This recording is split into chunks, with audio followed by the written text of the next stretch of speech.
का करबू हमार बहिनी लोगन आजकल का धिया पतहियन का यत्तिया देखी नाई जाती बर्दाश्त नाई होते।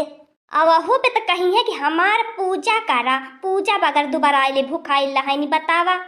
तनी हमार बहिनी लोगन खेतावा धनवा पानी लाई गईले में लेट लपेट हो गए कुल घरे आए के हमारे मुड़े पर के बार नोची न बनी हो। का करी बहिनी लोगन का करबे करी इन्हें इनका राज्य रियासत आइल बा चाहे जौने गौ भुज आइले इन्हें इनका नखरा तो हमसे बर्दाश्त नहीं होता बाय। अब बहिनी हमारे 52 बीघा खेती बाड़ी बा बैठावे रोपे सोहई के बाटे धान बिया बेंगौर लेकिन देखा इन्हें के कौनो पता है नहीं बाटे कुछ। आगटी हमारे घर में मार मोटा की भैंसिया पतो है बाकरे ढीढ़ में हरदम आगी लगल रहा लोग ढीढ़ जल सुलुगी जाए जब देखा तब खा खाली खावे। हे बहनी कौनो सुनत नाय है कन्हिया बहनी वही के मारे को रिसियाई गेल हनी बोली दे रही है राती के तेला बुकवा लागी कुन के मीच घस के मनावे के पारल का करी बहनी गरजे पहले गदहाओ के बाप कहे के पाराला। ए मोटकन मोटकन ए दखना ही ललका ए दुल्हन तीनों कहाँ है लोगन आवाज देखा सबेर होएगा सूरज भगवान कितना हुई गई ने मुड़े कपारे पे आई गई ने आवाज देखा।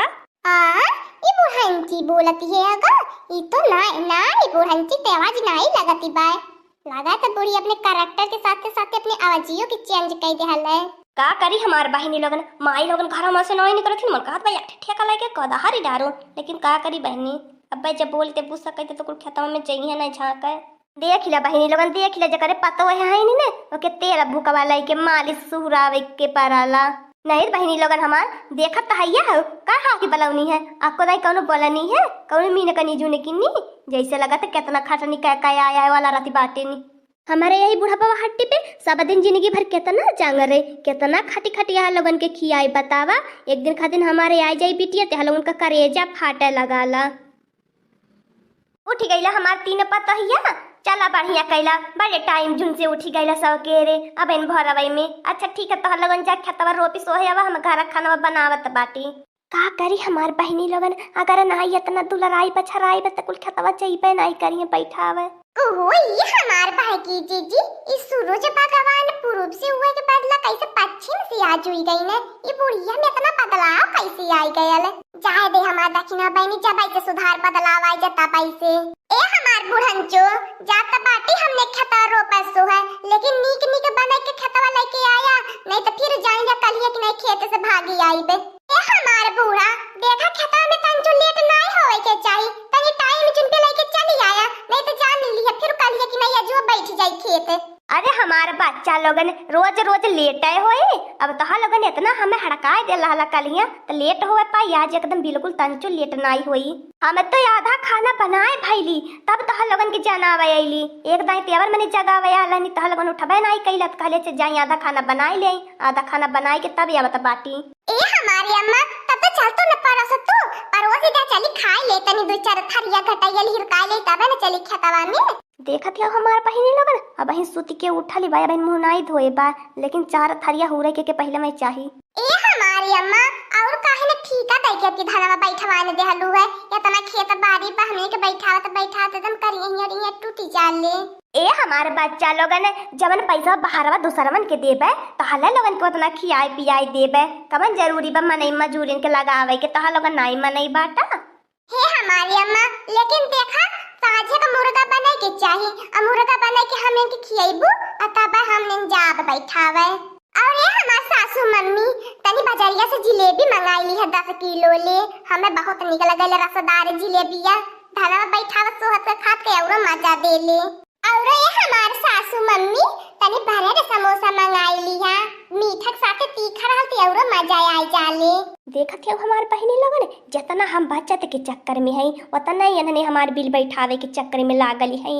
एक मिली के फरमाइश बहिनी लोगन मुर्गा बाटे और दूसरे की मिली के जिलेबी बाटे और तीसरे की मिली के समोसा ब्रेड बाटे का करी बहिनी लोगन कैसो धाना बैठ जाता न तब ठेका ला नहीं हर खातिर जब धान निरावे के रहा तब बलाइते अब बहन हमार बहनी लोगन कैसे चुचुलाई मुचुलाई के बैठवा ले धनवा ठीक है हमार बच्चा लोगन तहा लोगन खेतवा में पहुंचा हम लेके हाजिर होता बाटी कुल चीज। ये हमारा बारे की जीजी आ देखते बाटो बुढ़ंची कुल बतिया छटा छट मान जाती बा का बाती है ये तेरे ऊपर आ जाओ घड़ी सवार हो गए बाटे का कुल बतिया मानत बाटे आ जाए दे तू हमार दखनो जीजी भाला होए बुढ़िया माने लगे हम इनका बाती जवन हमने कही हाँ रे दखिना ये नहीं तो बुढ़िया अपन परिवार छिन्न भिन्न कैले रही अपने बिटियन के चक्कर में पता न कान काहे इतनी देर इतना मन साइल बा बड़ा प्यार दुलार दिखावत बा तीनों पतोहियन के ऊपर ए हमारी अम्मा ठीक है अब हमने जाता बाटी आया तो ठीक है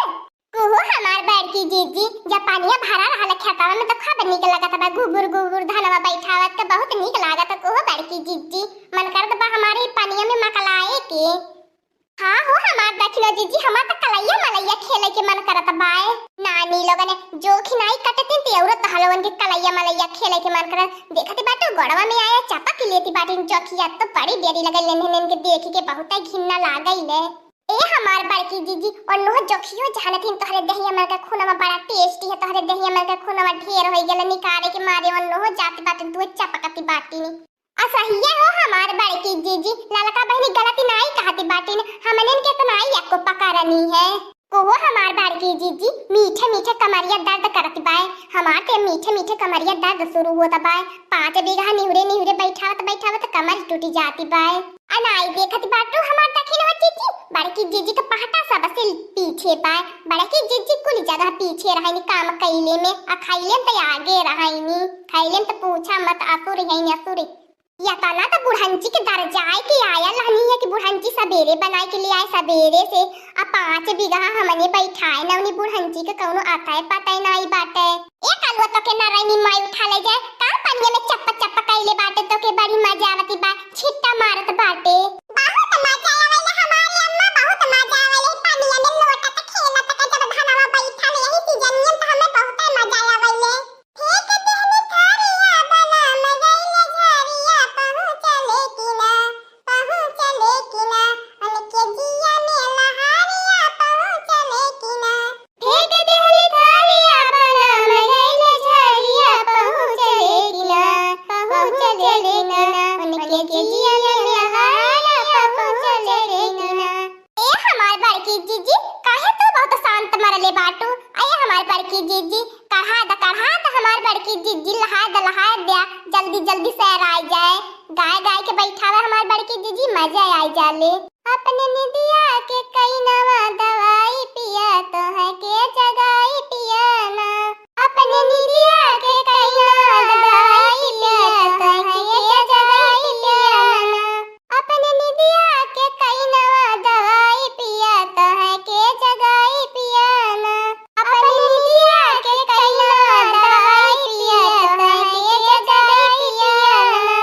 एक तो गोदी में गदेला दूसरा सास के झमेला एक तो गोदी में गदेला दूसरा सास के झमेला एक तो गोदी में गदेला दूसरा सास के झमेला एक तो गोदी में गदेला दूसरा सास के झमेला और तो तीसरे रोज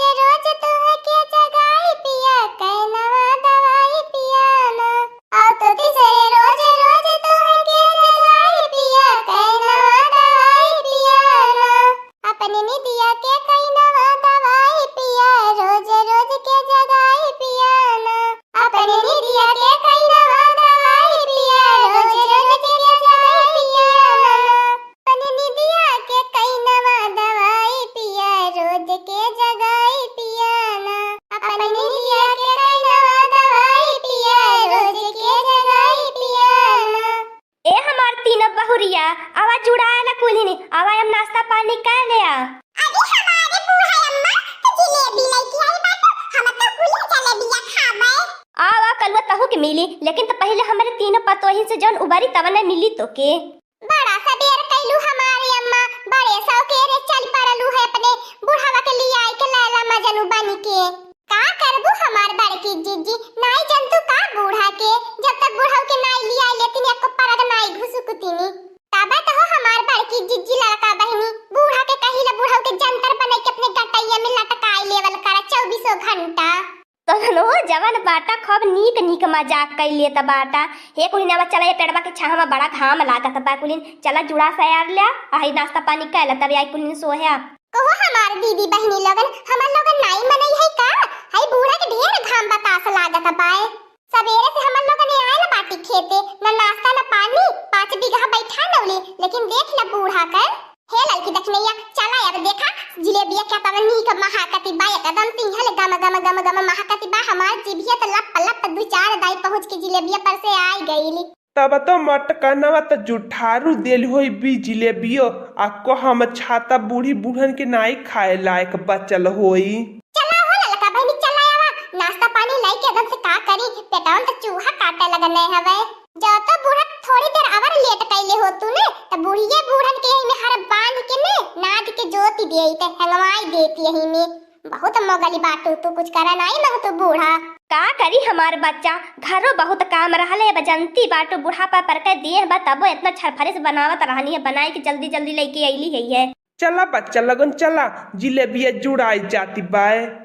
हाँ दोस्तों, आज का कार्टून कॉमेडी वीडियो यहीं तक था। आगे का कार्टून कॉमेडी वीडियो देखने के लिए हमारे चैनल को सब्सक्राइब करिए। हमारे चैनल का नाम है दीदी कार्टून ऑफिसर। और हाँ दोस्तों, हमारी वीडियो को ज्यादा से ज्यादा शेयर करें, लाइक करें, बेल आइकन को दबाना मत भूलिएगा, सब्सक्राइब करना तो बिल्कुल मत भूलिएगा। और हमारी कार्टून कॉमेडी वीडियो देखने के लिए आप सभी को धन्यवाद।